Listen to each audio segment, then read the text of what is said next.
இன்றைக்கி நம்ம பார்க்க போகிற செலிப்ரிட்டி நம்ம விஜய் டிவியில் ரீசண்டாக டெலிகாஸ்ட் ஆகிட்டுருக்க தனம் சீரியலோட ஹீரோயின் தனத்தை பற்றி தான்.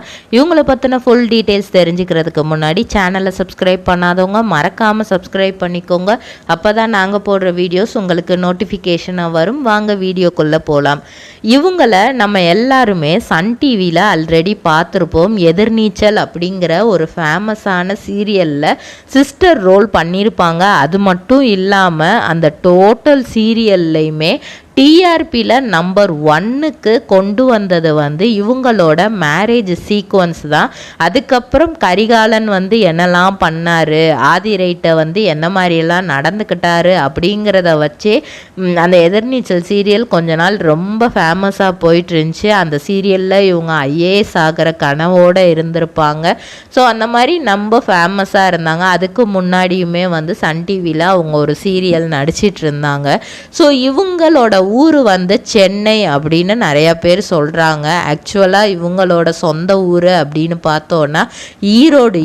இவங்களோட அப்பா தேவராஜன் ஈரோடு, அவங்க அம்மா தான் சென்னை. இவங்களோட உண்மையான பெயர் சத்யா. இவங்க 1994ஆம் ஆண்டு ஏப்ரல் மாதம் 6ஆம் தேதி பிறக்கிறாங்க. இவங்களுக்கு 2 அக்கா இருக்காங்க, சண்முகப்பிரியா, திவ்யா அப்படின்னு சொல்லிட்டு. ஸோ மொத்தம் 3 பொண்ணுங்க. நம்ம ஈரோட்டில் இருந்து நம்ம சமாளிக்க முடியாது அப்படிங்கிறதுக்காக தான் ஃபேமிலியோடு சென்னைக்கு வந்துட்டாங்க. சென்னை ஆவடியில் இருக்கிற saint Joseph matric higher secondary ஸ்கூலில் தான் படிக்கிறாங்க.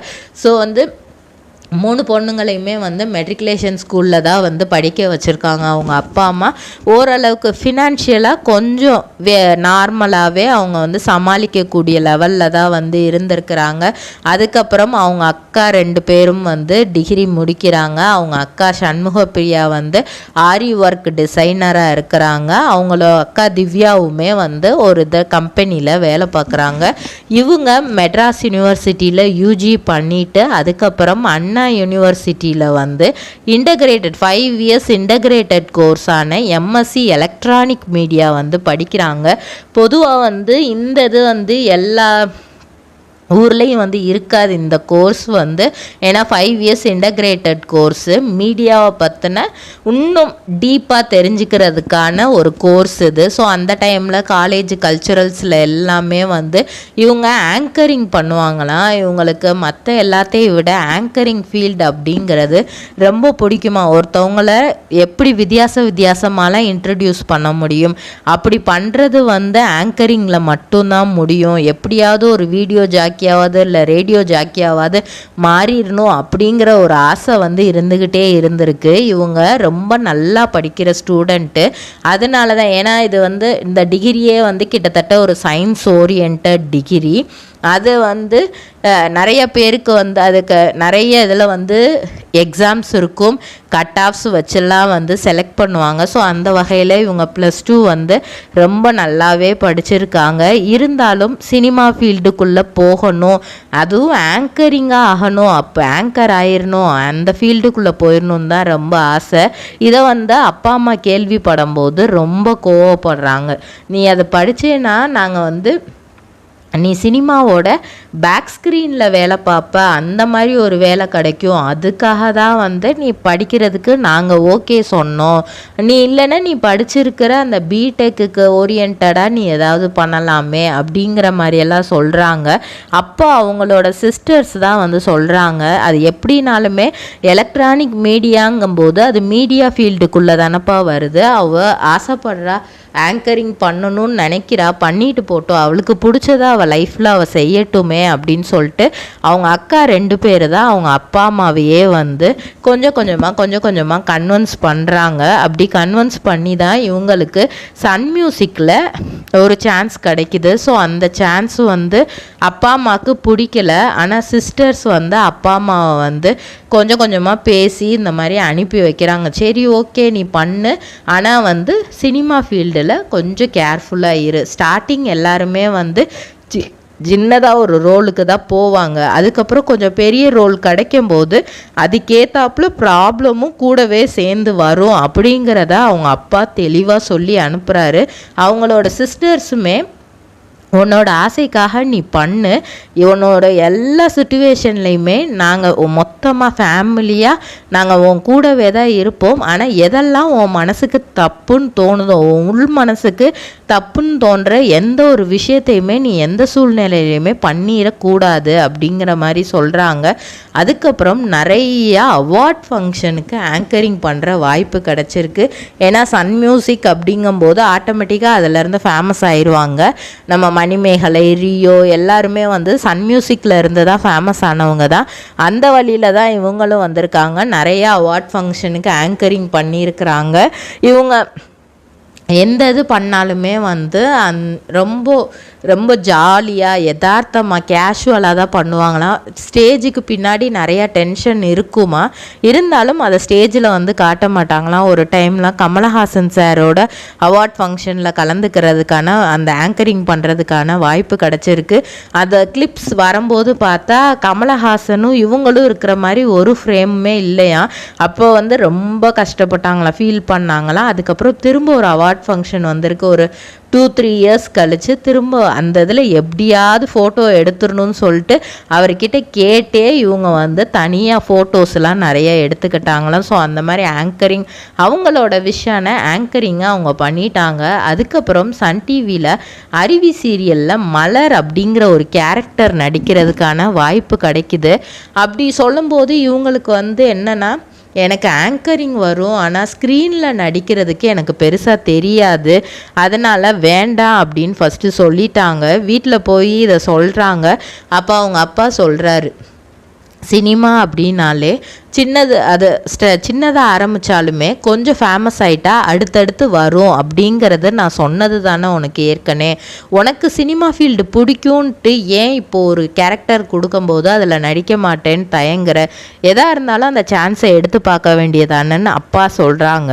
அவங்க அம்மாவும் கொஞ்சம் கன்வின்ஸ் பண்ணுறாங்க. சிஸ்டர்ஸ் வந்து நீ வந்து கண்ணாடி முன்னாடி நடிச்சு பார்த்துட்டு நீ வந்து அங்கே போய் நடி, உனக்கு வந்து நீ ஏற்கனவே ஆங்கரிங் பண்ணியிருக்க. ஆங்கரிங்கிறது வந்து எத்தனையோ பேர், எத்தனாயிரம் பேரோ உட்காந்துருப்பாங்க. அவங்க முன்னாடி ஒரு அவார்டை அனௌன்ஸ் பண்ணுறதுக்கு, அவங்கள கெஸ்ட்டை மேலே கூப்பிட்றதுக்கு உன்னால் முடியும் அப்படின்னா, ஒரு சிங்கிள் டேக்லேயே உன்னால் முடியும்னா சீரியலில் நீ டேக் எடுத்து கூட நீ பண்ணலாம், அதனால் அதுவும் உன்னால் முடியும் அப்படின்ட்டு தைரியப்படுத்துகிறாங்க. ஸோ ஓகே அப்படிங்கிற மாதிரி சொல்லிடுறாங்க. மலர் கேரக்டர் எல்லாருக்கும் ரொம்ப பிடிச்சி போயிடுது. அதை வச்சு தான் எதிர்நீச்சலில் நடிக்கிறாங்க. எதிர்நீச்சலில் வந்து மலர் சீரியலில் நடிக்கவுமே வந்து இவங்களுக்கு தைரியம் வந்துருச்சான். ஓகே, நம்மளுக்கு நடிப்பு வருது, ஸ்க்ரீனில் நம்ம அழகாக இருக்கோம், நம்ம மக்கள் மத்தியில் கொஞ்சம் ஃபேமஸ் ஆகுறோம், இதை வச்சே நம்ம கொஞ்சம் கொஞ்சமாக மேலே போயிடலாம் அப்படிங்கிற ஒரு இது வந்திருக்கு அவங்களுக்கு. அதுக்கப்புறம் தான் வந்து எதிர்நீச்சல் சீரியலில் திருச்செல்வம் சார் கேட்குறாங்க. அப்போ இவங்களுக்கான ரோலை வந்து அவர் எக்ஸ்பிளைன் பண்ணுறாரு. இந்த மாதிரி நீங்கள் ஃபஸ்ட்டு ஐஏஎஸ் கோச்சிங் போகிறீங்க, உங்களோட அண்ணாஸ் எல்லாருமே வந்து அண்ணாக்கெல்லாம் நீங்கள் செல்ல பிள்ளை தான், ஆனால் நீங்கள் பண்ணுற காதல் வந்து அவங்களுக்கு பிடிக்கல, அவங்க சொல்கிற மாப்பிள்ளையை தான் உங்களுக்கு கல்யாணம் பண்ணி வைக்கிறாங்க, இப்படி தான் சீக்வன்ஸ் அப்படிங்கிறாங்க. ஸோ இவங்க ஓகே, அவர் சீரியல் அப்படின்னாலே கோலங்கள்லே அவருக்கு ரொம்ப பிடிக்குமா, எப்படியாவது நடிச்சிடணும் அப்படின்னு சொல்லிட்டு நடிச்சிருக்காங்க. ஃபஸ்ட்டு அவங்க அம்மா கிட்ட அவங்க அண்ணியெல்லாம் வந்து போட்டு கொடுத்துருக்குறாங்க.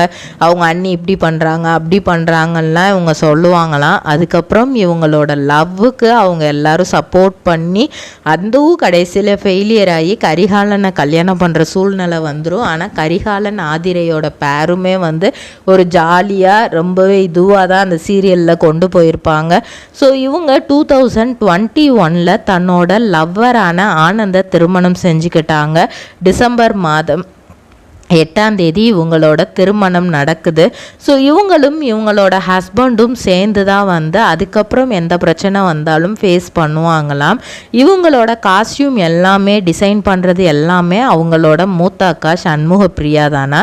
இவங்க ஒரு டைம் வந்து ரொம்ப டிப்ரெஸ்டாக இருக்குது அப்படின்னு சொல்லிட்டு தான் ஏஆர் ரஹ்மான் கான்சர்ட்டுக்கு போனால் நல்லாயிருக்குன்னு சொல்லிட்டு டிக்கெட் வாங்கியிருக்காங்க. கடைசியில் அந்த கான்சர்ட் ரீசண்டாக ஏஆர் ரஹ்மானோட கான்சர்ட்டில் நிறைய ப்ராப்ளம் ஆச்சு. அப்படி இவங்களுக்கு அந்த கான்சர்ட் போயிட்டு அவ்வளோ ஒரு டிப்ரெஷன் ஆயிடுச்சு. இன்னும் தான் டிப்ரெஷன் வந்து அதிகமாகிடுச்சு. அப்போது இதுக்கப்புறம்லாம் கான்சர்ட்லாம் நம்ம போவேணாம், நம்ம வீட்டில் இருந்தே நம்ம ஃபோன்லேயே நம்ம மியூசிக்கை கேட்டு போயிடலாம், அந்த மாதிரிலாம் இவங்களுக்கு தோண ஆரம்பிச்சிருச்சுன்னா இவங்களும் இவங்க ஹஸ்பண்டும் சேர்ந்து லைஃப்பில் நெக்ஸ்ட்டு ஒரு கட்டத்துக்கு போயிருக்காங்க. அதுதான் என்னென்னா ஒரு ப்ரீமியமான marriage hall, Sri Venkatachalapathi palace அப்படிங்கிற ஒரு கல்யாண மண்டபத்தை இவங்க கட்டியிருக்கிறாங்க. வேப்பம்பட்டு அப்படிங்கிற ஒரு ஏரியாவில், இவங்க சென்னையில் வேப்பம்பட்டுங்கிற ஏரியாவில் இந்த மஹாலை அவங்க கட்டியிருக்கிறாங்க. இவ்வளோ பெரிய க்ரோத் அப்படிங்கும்போது அது அவங்களாலேயே அதை நம்ப முடியலையா. இவங்களோட ஹஸ்பண்ட் சப்போர்ட் இல்லாமல் இதை என்னால் பண்ணியிருக்கவே முடியாது. இப்போது தனம் சீரியல் விஜய் டிவியில் நான் கமிட் ஆகியிருக்கேன்.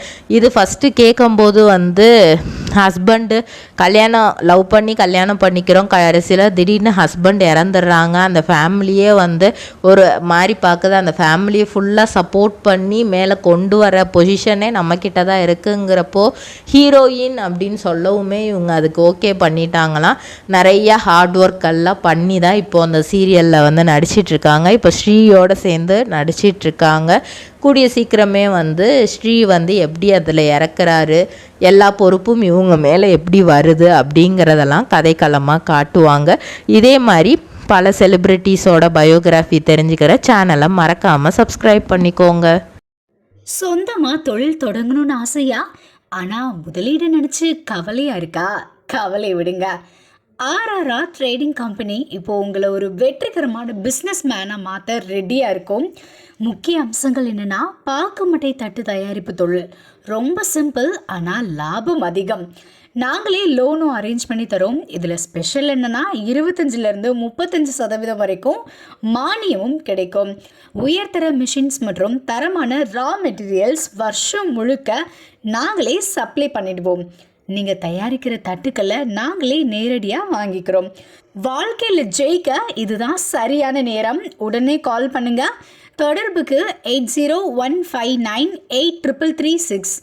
ஆர்ஆர்ஆர் ட்ரேடிங் கம்பெனி, உங்கள் முன்னேற்றத்திற்கு எங்களது கரம்.